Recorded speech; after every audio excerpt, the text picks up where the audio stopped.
On behalf of the family, it's good to have all of you here. I know that they're honored to have every one of you here. Sounds like a lot of you are related to one another, at least close neighbors anyway, and family.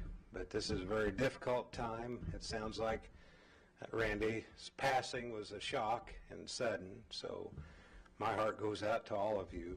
But the gathering today is really a good thing to do, to honor Randy and Sally both. I think that looking at their family, you can see one of the most important things to Randy and Sally. I never met Randy or Sally, but I could pick up on it immediately. The most important part of life to Randy and Sally was their family and the legacy that they left behind and leave behind. And they had to build it first, and they built a legacy. Legacies aren't something that just happen.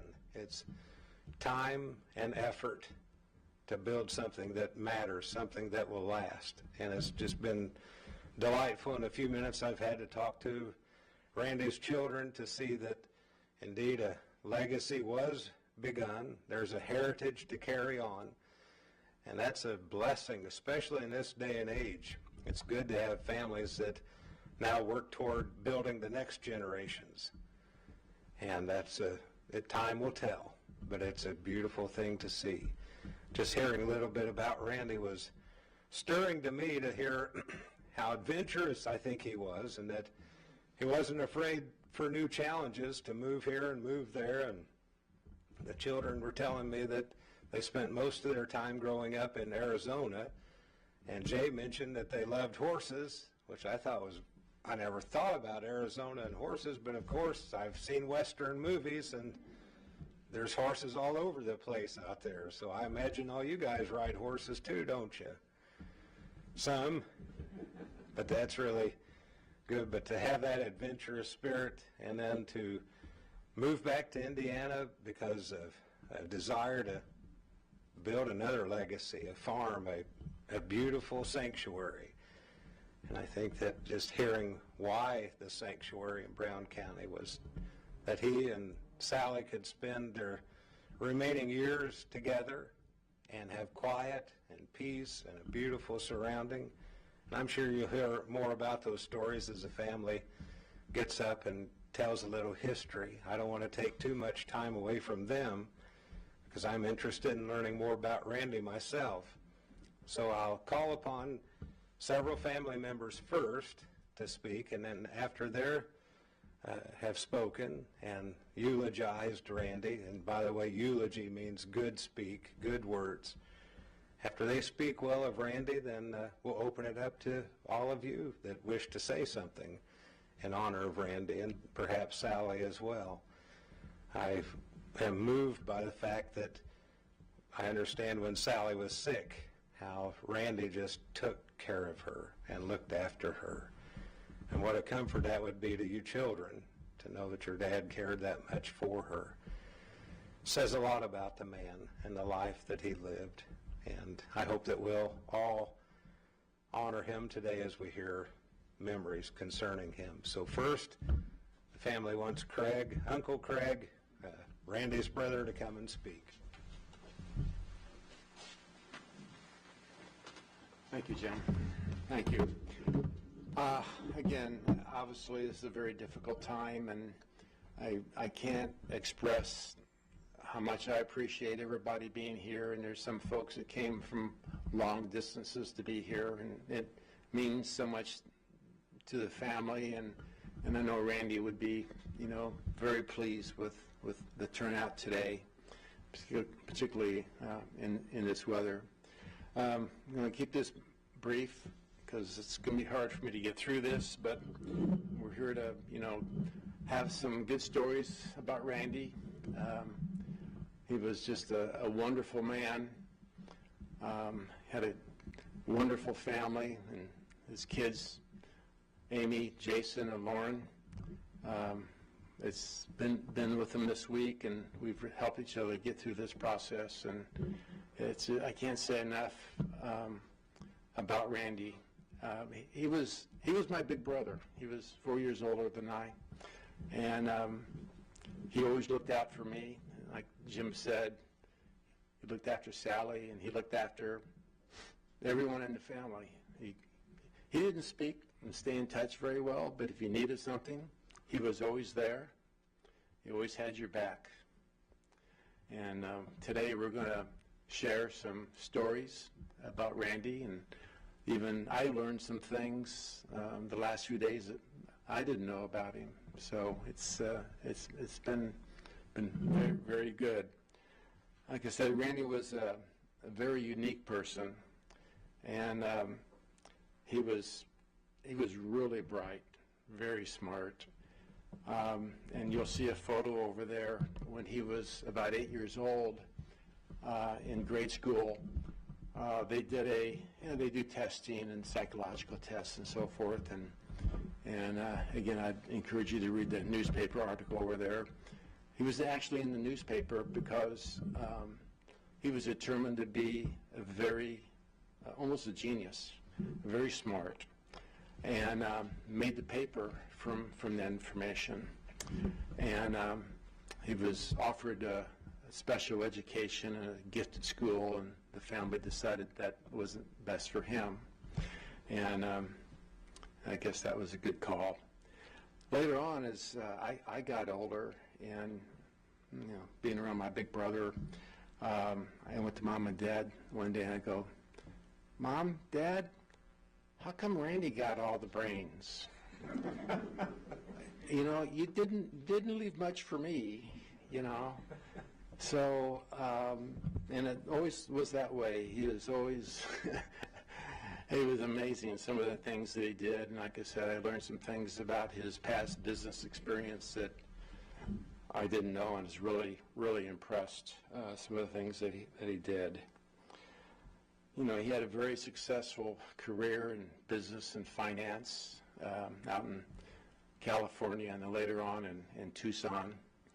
And one of the things I saw today, he was published in a couple journals about his expertise in what he was doing. And I was upstairs going through some photos and stuff, and there was a couple big books up there about this thick. There's 2 of them.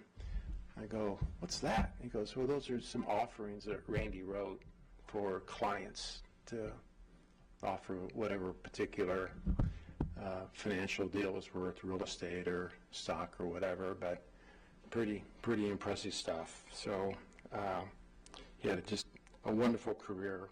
Finished it in Tucson, and it was time to, Sally was upper New York, where they had mountains and trees and changes of the seasons, and they'd been in Tucson.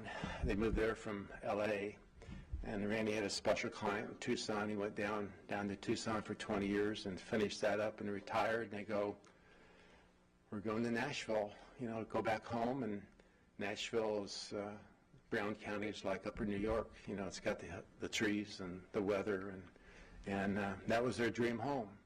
And they built that home on 40 acres, and they lived their dream. Thank God they lived their dream. As I mentioned, they had 3 wonderful kids, and they got all the genes as well. Not Sweeney genes, but brain genes. So they're all of them are extremely bright, and I'm so proud of what they've done with their lives as well. And I know Randy was as well. Of course, a lot of you know about Randy's passion for golf, and we have some cousins here today that live in Columbus. My mom's family had a big presence in Columbus, and a couple of my uncles, mainly Jay Sr., and their dad Jay were big golfers, and Jay Jr. is here today, and all great golfers. And that's what got Randy into golf. Dad started as playing golf a little bit, but he had some uncles and some cousins that really motivated him to pursue his dream of golf. And he played in high school and played in college, and so he's been in golf all these years. And I was telling a couple people that some people don't know that 3 years ago, Randy said, I played golf all my life. I really want to do something with my golf. So he entered the Indiana Seniors Tournament here in the state of Indiana. And in his age group, he won it the first year he tried. And he said, I never want to do this again. It's too much work. He told me one story about going to South Bend, and he had to drive up. It's a day drive to South Bend from Nashville, and then check in, play a practice round at the golf course, and then 3 days of golf in the mud and the rain, and it was real golf, And but he loved it and was proud. And he's funny. He never told anybody about it.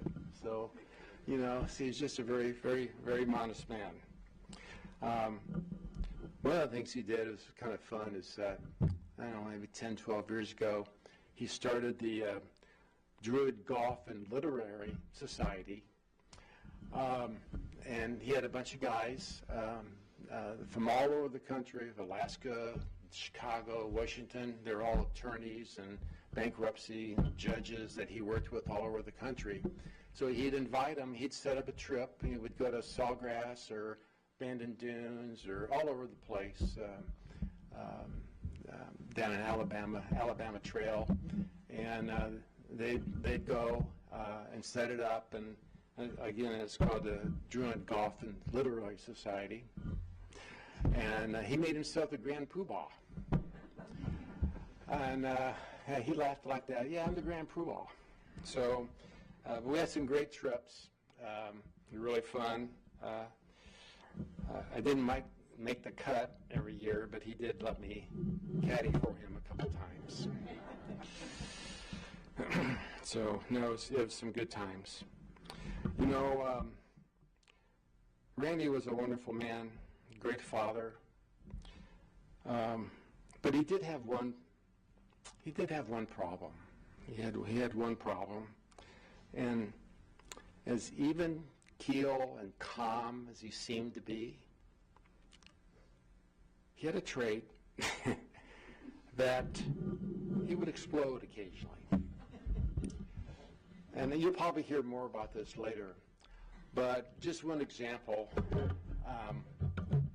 we were on one of our golf trips, and I think we were in Utah, And you make these, reservations. You get 8 guys together. You got to plan them 6 months in advance. You get, play four courses and hotels and dinners and reservations. It takes a lot of time to set all that up and collect the money and then everything. So we went the first day.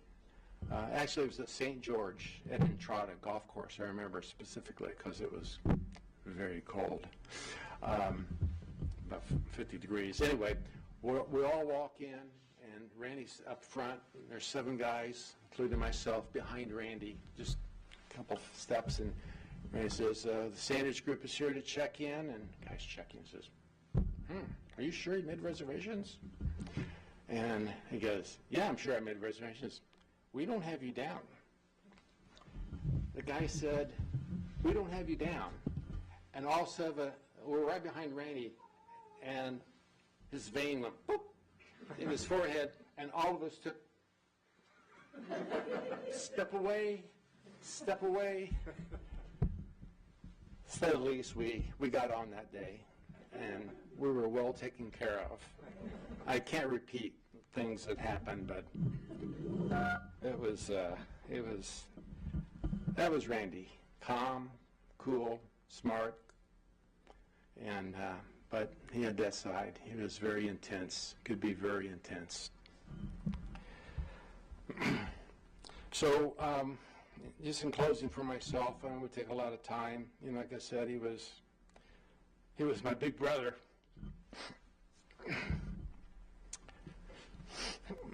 And got some great memories. I'm really going to miss him. Thank you.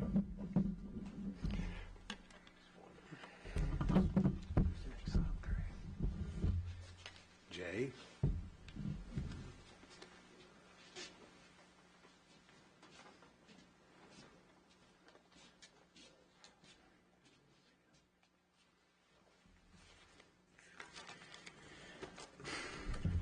I just want to say thanks for everyone coming. I've never done this before, and I can't imagine how difficult it is. Anyway, I hopefully will not have to do this again anytime soon.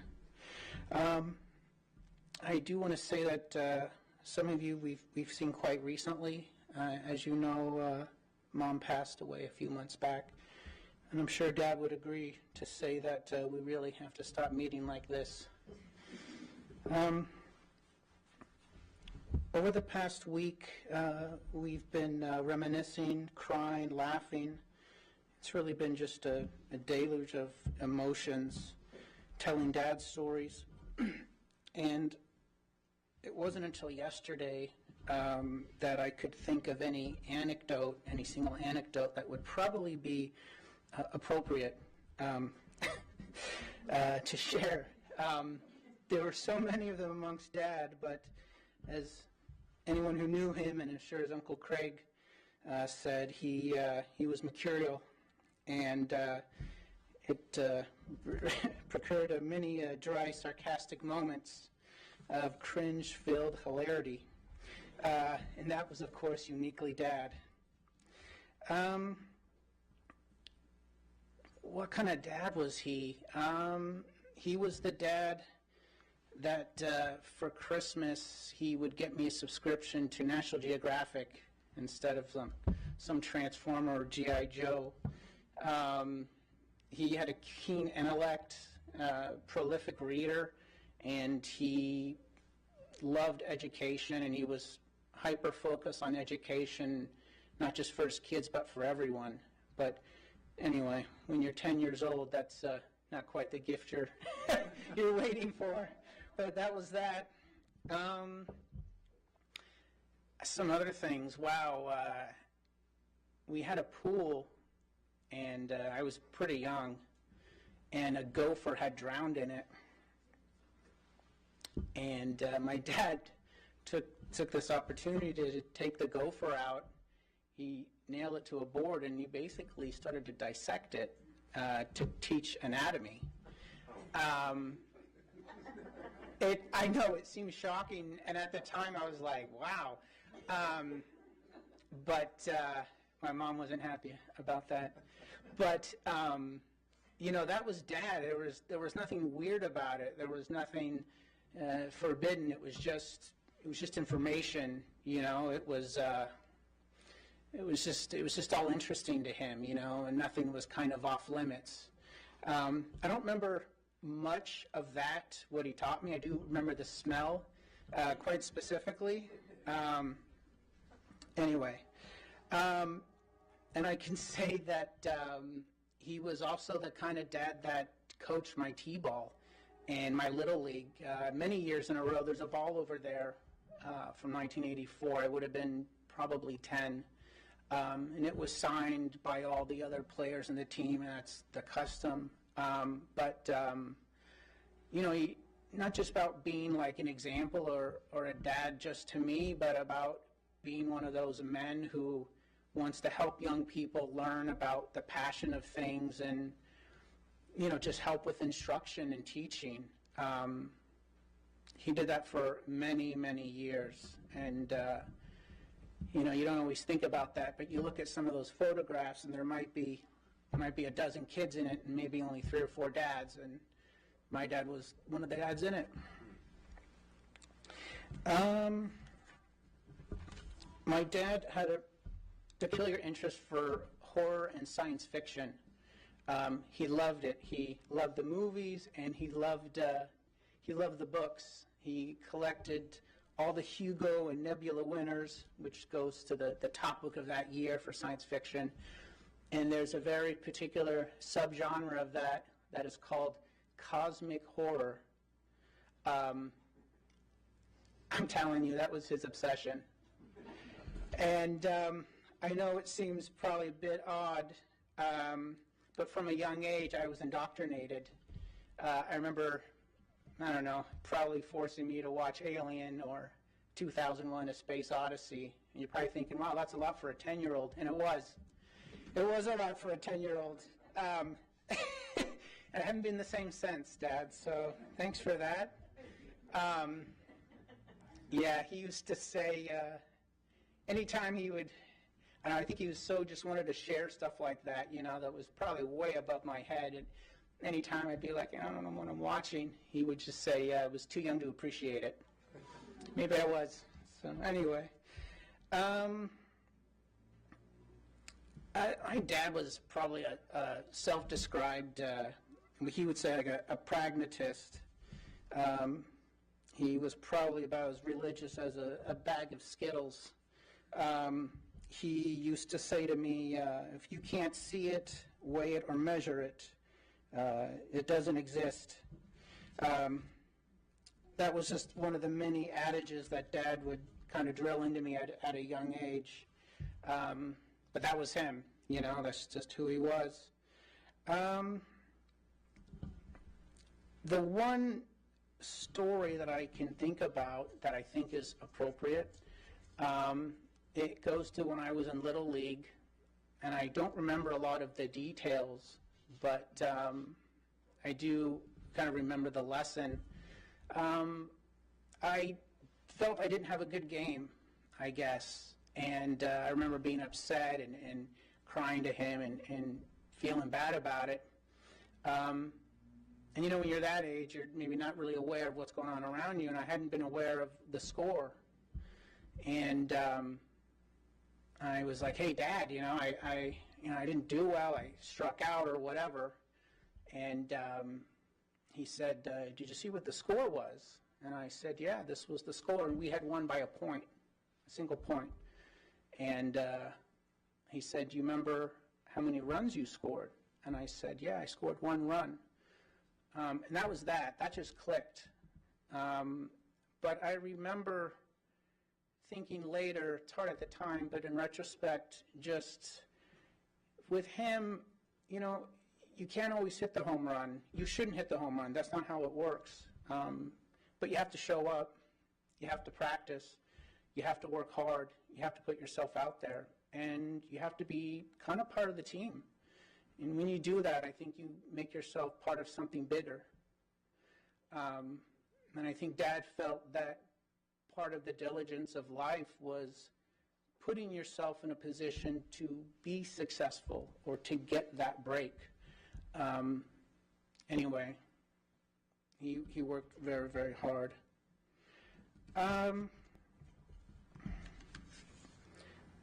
Some of the last things I want to say, I didn't know how to put it with him. What had happened came so suddenly. So I just called it all the things I didn't say. I'm sorry I wasn't there for you when you went to the hospital. I could have held your hand. I'm sorry I didn't call sooner.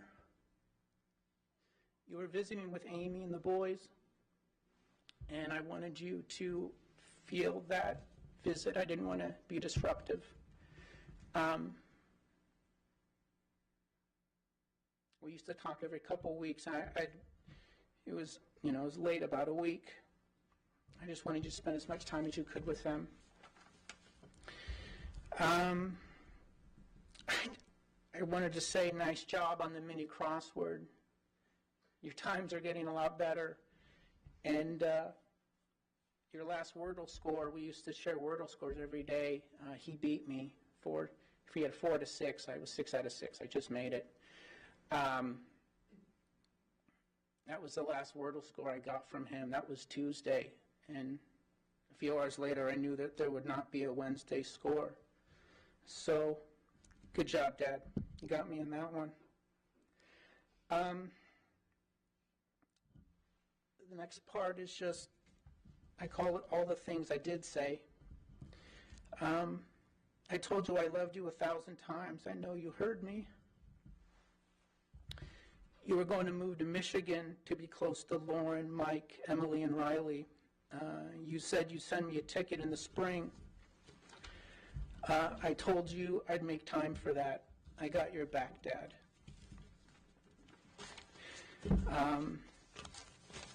I really don't know how to fill the hole of this big missing thing, but I really love you, Dad, and I miss you. That's all.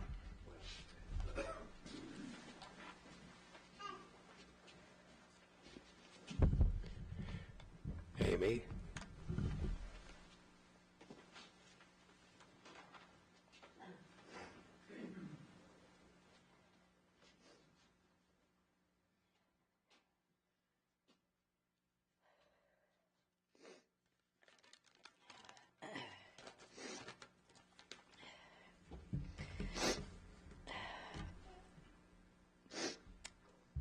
My father would always say that in life, we do that which is necessary. So I will try my best to accomplish that and to share with all of you the bits and pieces that made up who my father was to us and to me. Sarcasm is a family trait, but one that induced more laughs between us, so much so that I couldn't even begin to count. He could speak to anyone, regardless of who they were, their background, or even the circumstance in which the conversation came to place. The gift of gab, he would call it. And he made sure that we knew how important this trait was. It will serve you well in life, he would say.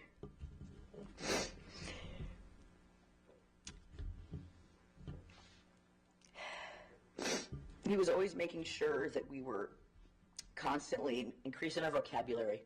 That was very big. It's a true sign of intelligence, we would say.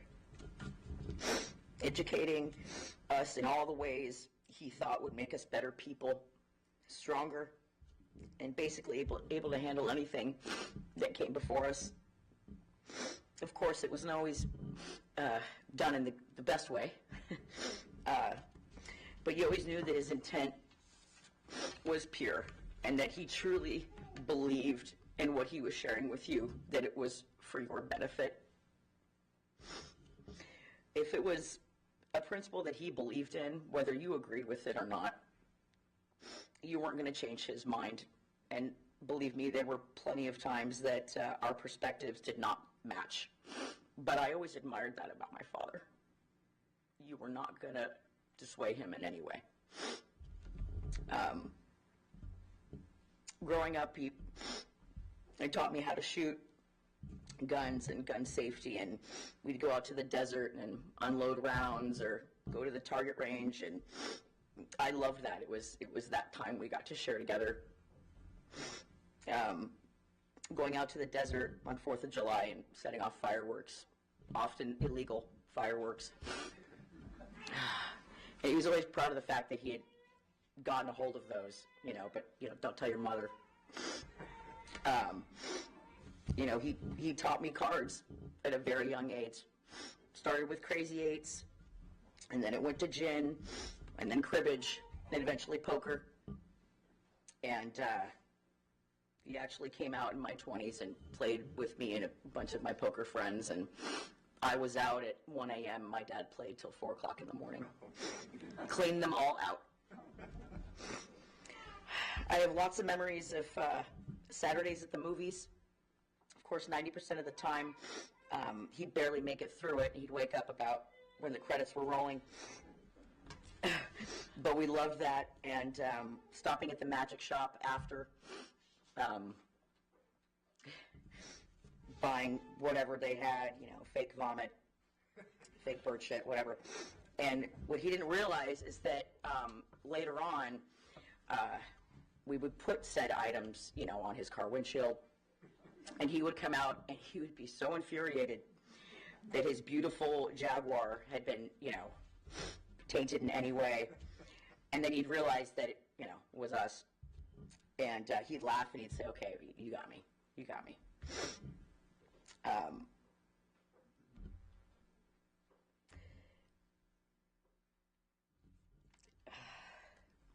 Sorry, this is really hard.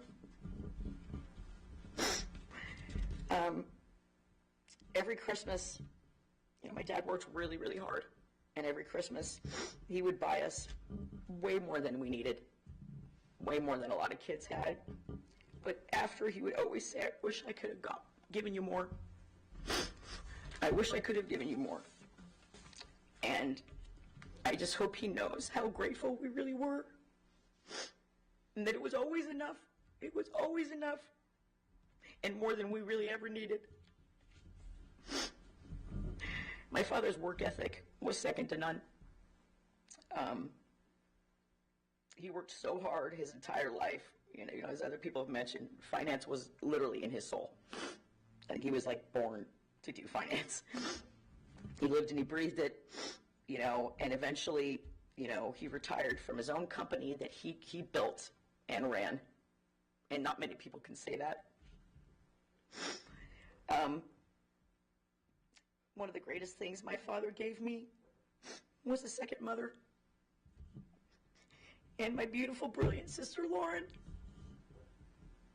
whom I cherish.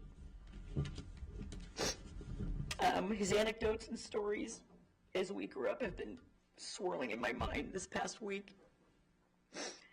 And I'm never going to forget them. And I want you to know, Daddy, that I love you. And it's eternal, and I know that you loved me. And I greatly miss you. But I know that you're with Mom now. And I hope that you're riding the horses and playing with all the animals, and you were so loved.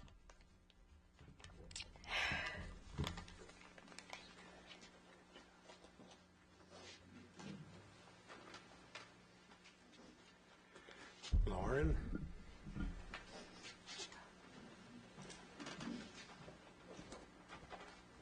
I should have gone first. Thank you everybody for coming, as everyone else has said, and Dad would be horrified that I'm reading off a script. You should always be able to talk off the cuff, but that's the only way I'm going to get through it today. So, as many of you know, we lost Mom mere seconds ago, and it just feels so surreal that I'm standing up here again, trying to come up with something to say that truly captures the brilliant man and the incredible father that he was. It might actually be impossible. He was an enigma, but I'm going to try my best. As many people have talked about his work, to the outside world, he was Randall P. Sanders. He was a wildly successful and sharply dressed businessman. He worked for no man but himself. He built his own empire, created his own rules, and took not 1 ounce of shit from anyone. And while the title of corporate bankruptcy trustee doesn't sound very glamorous, going to his office was always exciting. I was much younger. I kind of grew up during the days when he built his business. And from the time that the hallways were lined with air sickness bags from an airline he was liquidating, to broken chainsaws showing up from a defunct manufacturer, or the time that he quite literally had to engage the state marshals to wrangle a loose buffalo, it was never dull. And I think he even punched a guy out in the courthouse once. He probably deserved it. Outside of his corporate identity, he was just Dad. He was my dad. He took me to the movies. We built doll houses together. We would go out after the monsoons and look for horny toads and lizards. We rode the best rides at Disneyland. We took countless road trips all over the Southwest. But he was there for the small things too, the late night homework help, the dance practice pickups, the weekend breakfasts outside on the grill. As I got older, he was there to listen to the problems I was having at work or at school, always ready to help. There have been so many occasions in my life that I was nervous about or felt wildly unprepared for, and he was always there to impart some sage wisdom and encourage me to be brave and do that which is necessary, always with the finger point, that which is necessary. And that was your job, he said. He said, that's my job. I'm Dad. I fix it. And I'll miss that. When Mom passed, you and I had an agreement, Dad, that we could call and talk at any time, no matter how the other one was feeling, and we called it the lifetime pass. We were supposed to get through this together. And I hate to tell you that I'm still going to use that pass, trusting that you'll hear me and that I'll hear your advice, which, for better or for worse, is ingrained in my soul. It's been an incredible honor and gift to be your daughter. Although sometimes I lament having inherited your temper, I feel an immense sense of pride when someone tells me that I'm just like you. I promise to never sheath our family's razor-sharp sarcasm, to always hold my head high, to always make the best deal, and always uphold the family creed to kick butt and take names. So, Pop, know that I love you, and I have always, always been proud of you.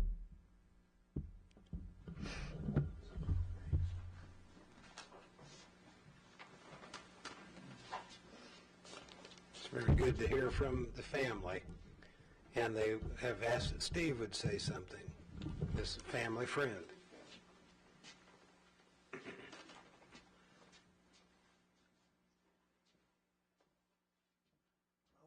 Well, I looked for my well-organized notes, which I probably left behind.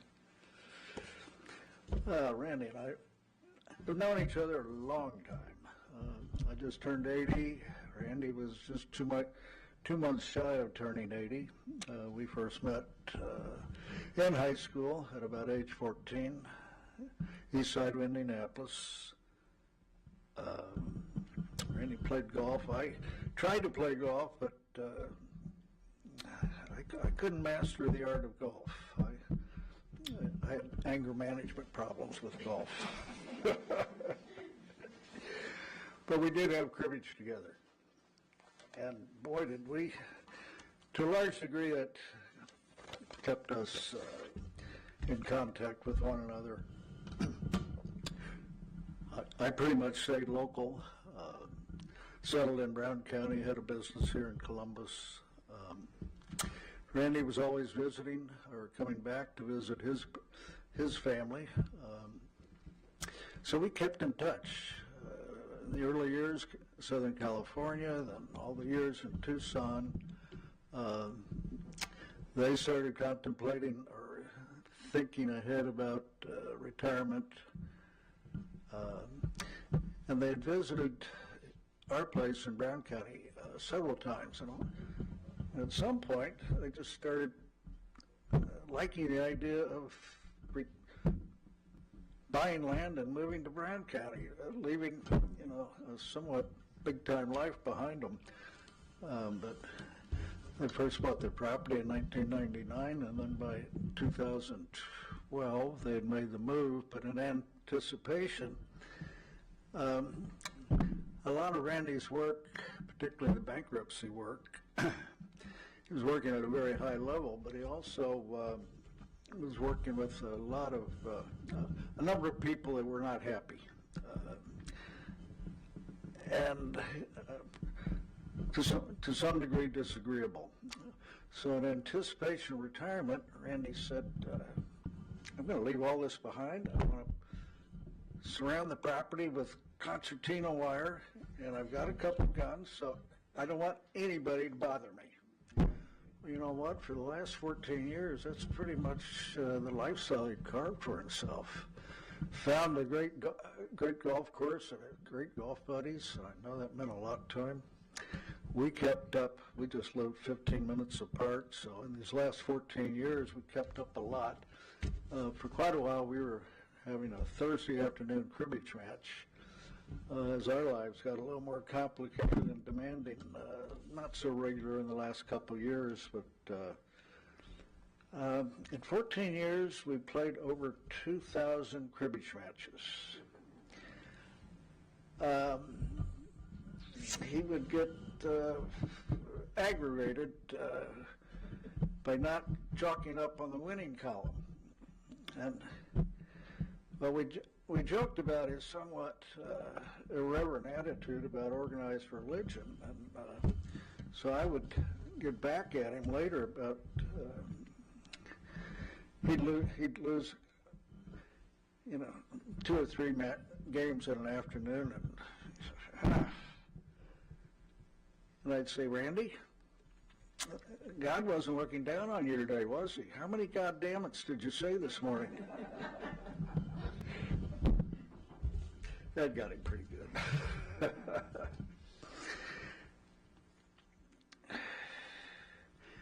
He really did seek out the irony of most people that ever knew Randy throughout their lives were really puzzled about the lifestyle they carved out. Sally she found her community and her friends, her good work with the local not-for-profits. Randy found his golfing. We maintained our good long relationship. And I think he really found the peace he was looking for throughout his whole life. To a large degree, very content living in the country. Randy, you left a big hole, damn it. My remarks. You forgot to mention his woodworking. Well, Randy did take a lot of enjoyment with his woodworking. But he started breaking down the shop a couple of years ago in anticipation of making a move to Michigan. They left that behind, but that was another big deal.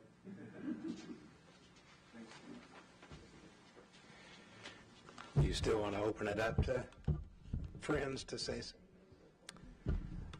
so the family would open it up to all of you if any of you would like to say something. Yes, sir.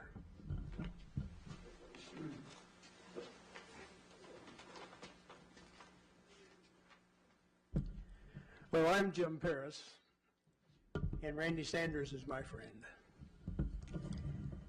I met Randy Sanders a number of years ago. I was walking up to the practice area at Timbergate, and he was this guy sitting here in a golf cart, and he had this hat on his head, and it said the University of Cincinnati Bearcats on it. And I thought, wow, I'm a graduate of UC. So I go up and introduced myself to Randy. And that started our friendship right there. We spent a lot of time playing golf together at Timbergate. Dennis is back there with us. He's what we call the head of the Choose Up group. And Randy usually played in the Choose Up with us. Although I got to tell you that as time went on, and Randy's a consummate golfer. Randy had the most beautiful golf swing I ever saw in my life. It's just nice, smooth golf swing. But I really found out he liked to practice better than playing. One day I'm coming up, and there he is with his golf clubs, and I said, "You going to play with us?" And he says, "No," he says, "I think I'd rather practice." So he spent the day practicing, and that's why he was such a great golfer, because he practiced the game. We also, coming this time of year, we play what's called the simulator golf, which is inside, and some of these guys know how to play simulator golf, and we will be playing again this Friday, which will miss him dreadfully because he will not be there with us. A couple of years ago, I started a group. We were 4 Rotary presidents that left Rotary and formed a club that made the 4th Street Bar every Monday for lunch. And it's one of those things where we just get together and talk about sports and auto racing and whatever. And so we invited Randy, and he fit right into the group. So the past 4 or 5 years, he's been with us. In fact, it was just last Monday as we left. Randy was one of those kind of guys that he always ordered a sandwich and fries, and he always said, "Burn the fries." So last Monday, when we got there, on the table was a bucket of burnt fries and a Diet Coke for Randy. I heard him talk about his woodworking.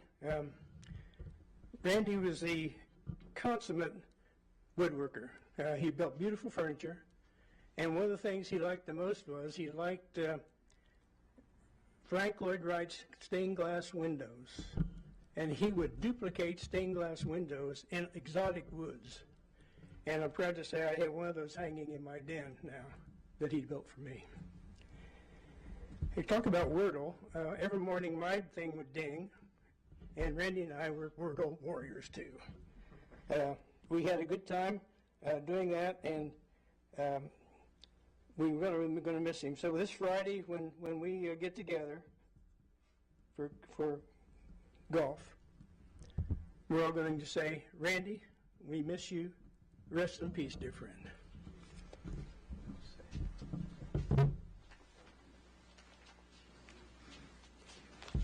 Is there anyone else that would like to say something? These have been wonderful comments and memories of Randy.